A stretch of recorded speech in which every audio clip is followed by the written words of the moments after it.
أعوذ بالله من الشيطان الرجيم. بسم الله الرحمن الرحيم. وإذ استسقى موسى لقومه فقل اضرب بعصاك الحجر فانفجرت منه 12 عينا قد علم كل أناس مشربهم كلوا واشربوا من رزق الله ولا تعثوا في الأرض مفسدين. وإذ قلتم يا موسى لن نصبر على طعام واحد فادع لنا ربك يخرج لنا مما تنبت الأرض من بقلها وقثائها وفومها وعدسها وبصلها قال تستبدلون الذي هو أدنى بالذي هو خير اهبطوا مصرا فإن لكم ما سألتم وضربت عليهم الذلة والمسكنة وباءوا بغضب من الله ذلك بأنهم كانوا يكفرون بآيات الله ويقتلون النبيين بغير الحق ذلك بما عصوا وكانوا يعتدون. اور یاد کرو جب حضرت موسیٰ علیہ السلام نے اپنی قوم کے لیے پانی کی دعا کی تو ہم نے کہا چٹان پر اپنی لاٹھی مارو تو اس سے 12 چشمے پھوٹ نکلے اور ہر ایک نے اپنے اپنے پینے کی جگہ جان لی. کھاؤ پیو اللہ تبارک و تعالیٰ کا دیا اور زمین میں مفسد بن کر فساد برپا نہ کرو. اور یاد کرو جب تم نے کہا تھا کہ اے موسیٰ ہم ایک ہی کھانے پر صبر نہیں کر سکتے، بس ہمارے لیے اپنے رب سے دعا کرو کہ وہ ہمارے لیے زمین کی پیداوار سے ساگ پات ککڑیاں لہسن مسور اور پیاز نکالے. کہا کیا تم جو ادنا ہے اسے اس سے بدل کر لینا چاہتے ہو وہ جو بہتر ہے. کسی شہر میں اترو پھر جو کچھ تم نے مانگا تمہیں ملے گا. اور ان پر ذلت اور بدحالی تھوپ دی گئی اور وہ اللہ تبارک و تعالیٰ کے سزاوار ہوئے. یہ اس لیے کہ وہ اللہ تبارک و تعالیٰ کی آیتوں کا انکار کرتے رہے اور نبیوں کے ناحق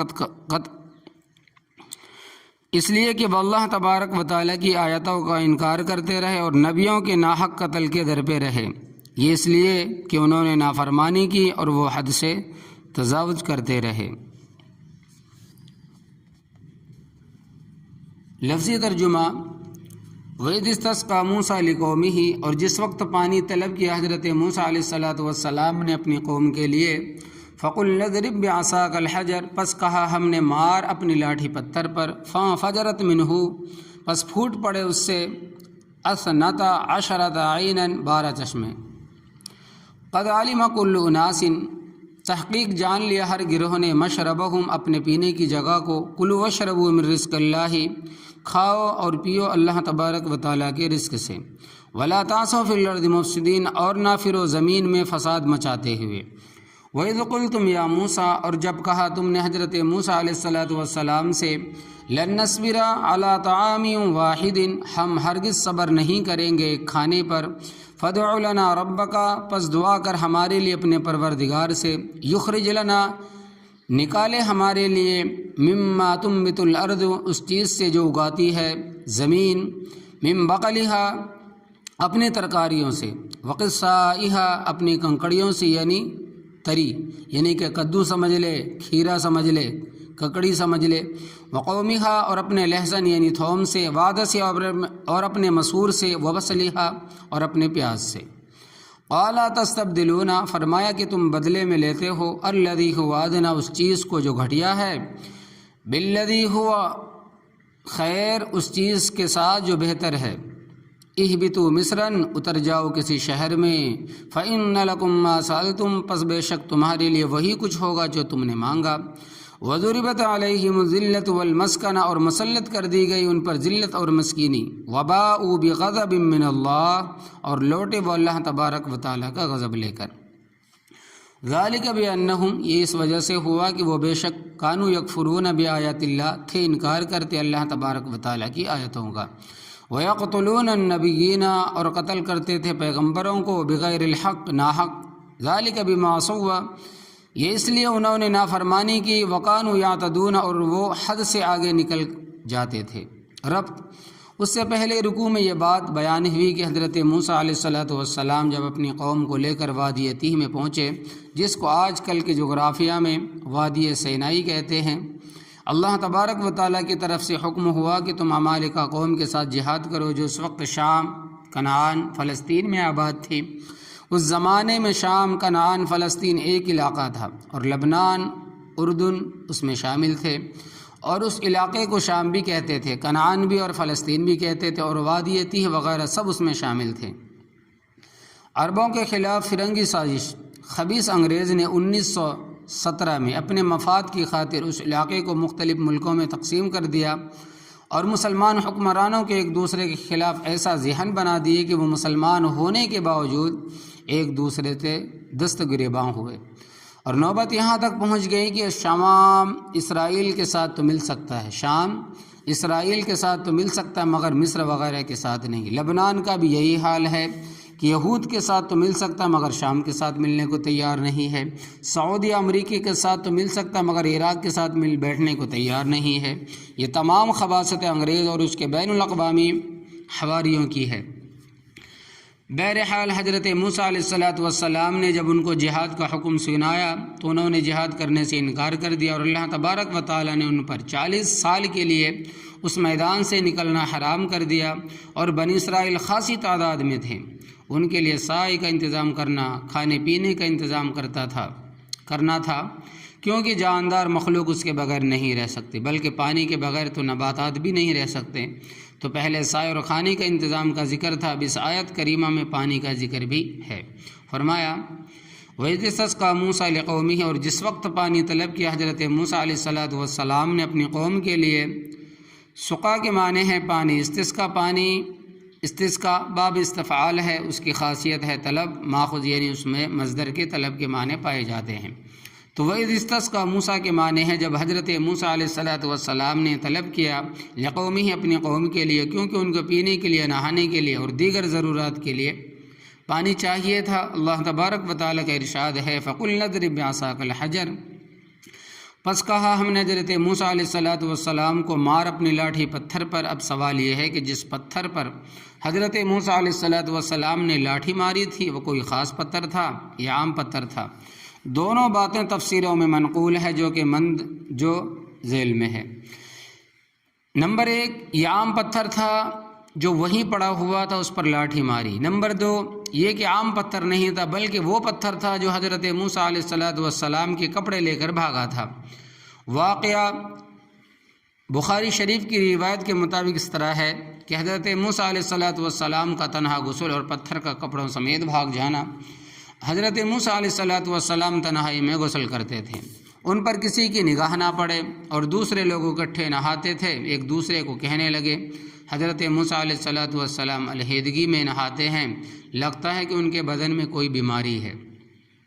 حضرت موسیٰ علیہ السلام سے انہوں نے پوچھا تو انہوں نے کہا الحمدللہ مجھے کوئی تکلیف نہیں، لیکن لوگوں میں مشہور ہو گیا کہ حضرت موسیٰ علیہ السلام کو ادرہ کی بیماری ہے، یعنی ان کے خصیتین پھولے ہوئے ہیں، یعنی کہ جو ان کے فوتے ہیں وہ پھولے ہوئے ہیں۔ دنیا کا دستور ہے کہ بری بات بڑی جلدی مشہور ہو جاتی ہے، تو عام لوگ یہ باتیں کرنے لگ گئے کہ اللہ تبارک و تعالیٰ کو ان کی صفائی منظور ہوئی۔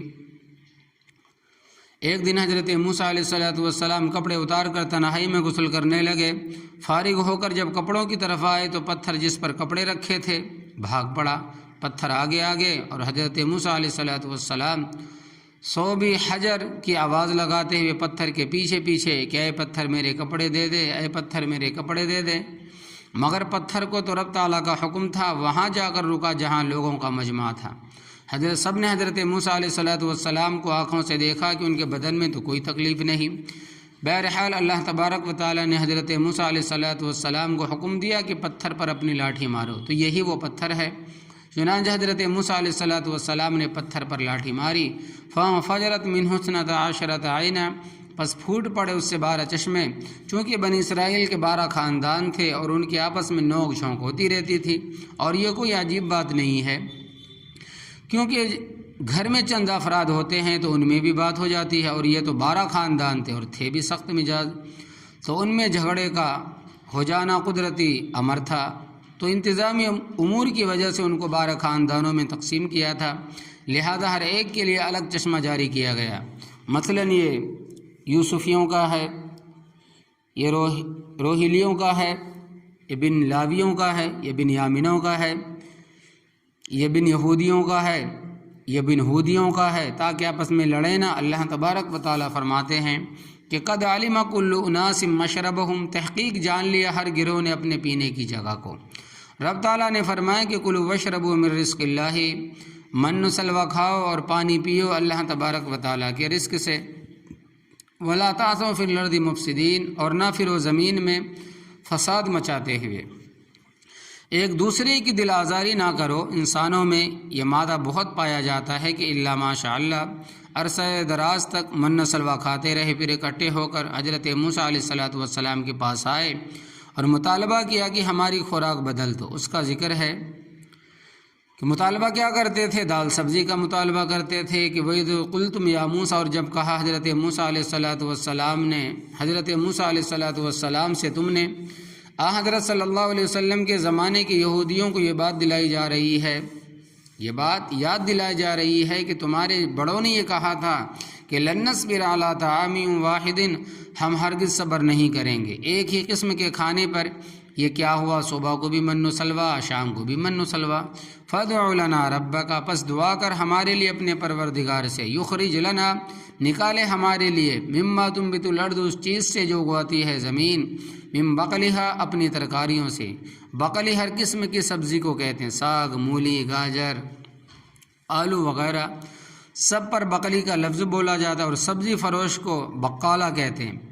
قصہ کی تحقیق، وقصائها، اپنی کنکڑیوں سے یعنی تری۔ قصہ عربی زبان میں کھیرے کو بھی کہتے ہیں، اور تر کو بھی جو لمبی ہوتی ہے یعنی کدو کو بھی کہتے ہیں، اور دونوں کی تاثیر ٹھنڈی ہوتی ہے۔ حدیث پاک میں آتا ہے کہ کسی نے آپ صلی اللہ علیہ وسلم کی خدمت میں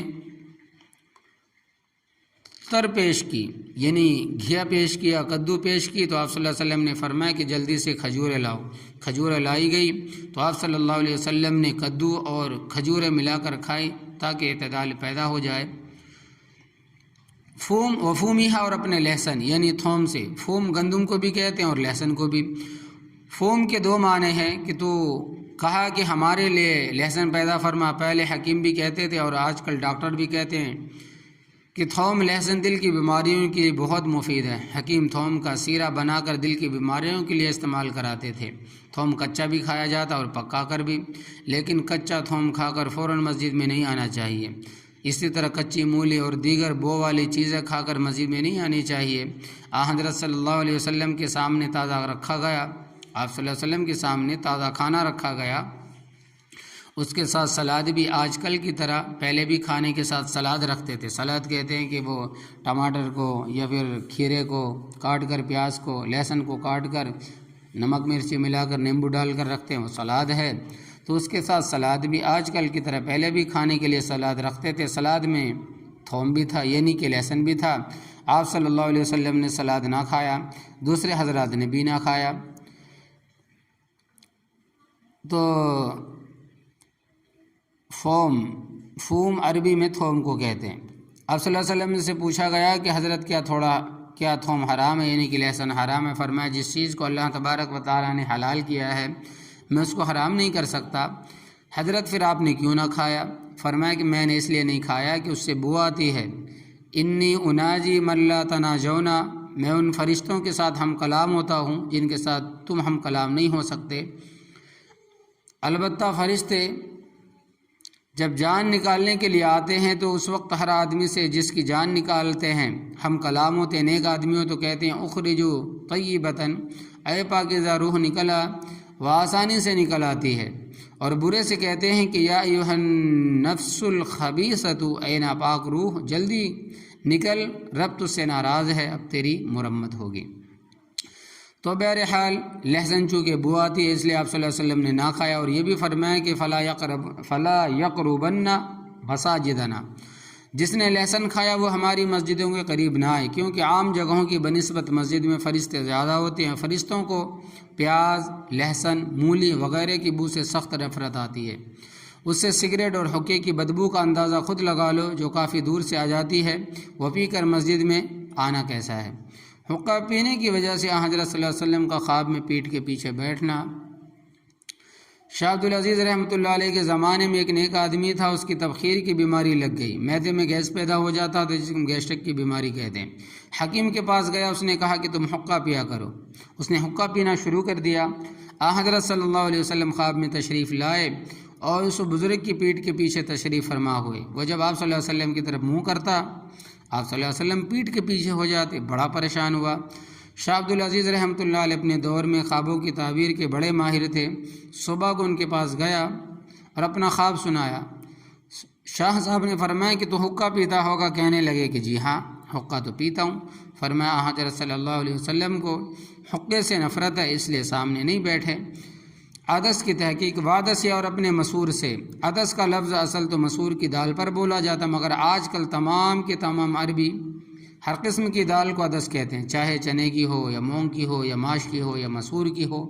وبصلیحہ اور اپنے پیاس، یعنی ہمیں پیاس چاہیے۔ یوں معلوم ہوتا ہے کہ سارے آرائی اکٹھے تھے۔ ناقدری کی سزا، قال تستبدلون، فرمایا کہ کیا تم بدلے میں لیتے ہو الذی هو ادنی، اس چیز کو جو گھٹیا ہے، بالذی هو خیر، اس چیز کے ساتھ جو بہتر ہے۔ کہاں کھیر اور بٹیر اور کہاں لہسن پیاز اور دال، پھر وہ بغیر مشقت کے، اور یہ چیز تمہیں خود بونی پڑیں گی اور نکالنی پڑیں گی۔ ہاں اگر تم لینا ہی چاہتے ہو تو اہبطوا مصرا، اتر جاؤ کسی شہر میں، وادیتی چونکہ بلندی پر تھی اور باقی شہر نیچے تھے، اس لیے فرمایا کہ اتر جاؤ کسی شہر میں، وہاں سے ان چیزوں کے بیج لاؤ اور کاشت کرو، اور جس دن تم نے بیج ہاتھ میں پکڑا تمہارا آسمانی راشن بند ہو جائے گا۔ علامہ ذی محشری رحمۃ اللہ علیہ فرماتے ہیں کہ قنسرین نامی شہر ان کے قریب تھا، وہاں سے جا کر یہ تمام چیزوں کے بیج لائے۔ فرمایا فإن لکم ما سألتم، پس بے شک تمہارے لیے وہی کچھ ہوگا جو تم نے مانگا۔ وضربت علیہم الذلۃ والمسکنۃ، اور مسلط کر دی گئی ان پر ذلت اور غریبی۔ پہلے من و سلوہ کھاتے تھے، اب جاؤ گرد و غبار کھاؤ۔ وباؤوا بغضب من اللہ، اور لوٹے وہ اللہ تبارک و تعالیٰ کا غضب لے کر، اپنا نقصان بھی کیا اور اب تعالیٰ کی ناراضگی بھی مول لی۔ یہ غضب کیوں ہوا؟ فرمایا ذالک بانہم کانوا یکفرون بآیات اللہ، یہ اس وجہ سے ہوا کہ وہ بے شک تھے انکار کرتے اللہ تبارک و تعالیٰ کی آیتوں کا۔ اللہ تبارک و تعالیٰ کے احکامات آتے انکار کر دیتے۔ اللہ تبارک و تعالیٰ کے دو جلیل القدر پیغمبر حضرت موسیٰ اور حضرت ہارون علیہ السلام کے پاس آئے، مگر انہوں نے ان کی باتوں پر کوئی توجہ نہ دی۔ اگرچہ ماننے والے بھی تھے مگر اکثر نافرمان تھے، اور حکم اکثریت پر لگتا۔ عربی زبان کا مقولہ ہے کہ للاکثر حکم الکل، اکثریت پر کل کا حکم ہوتا ہے۔ بنی اسرائیل کے ہاتھ سے قتل انبیاء، وَيَقْتُلُونَ النَّبِيِّينَ بِغَيْرِ الْحَقِّ، اور قتل کرتے تھے پیغمبروں کو ناحق۔ اسی مضمون کی آیت تیسرے پارے میں آتی ہے کہ وَيَقْتُلُونَ النَّبِيِّينَ بِغَيْرِ حَقٍّ وَيَقْتُلُونَ الَّذِينَ يَأْمُرُونَ بِالْقِسْطِ مِنَ النَّاسِ، اور وہ قتل کرتے تھے انبیاء علیہ السلام کو ناحق، اور ان کو بھی قتل کرتے تھے جو لوگوں کو انصاف کا حکم دیتے تھے۔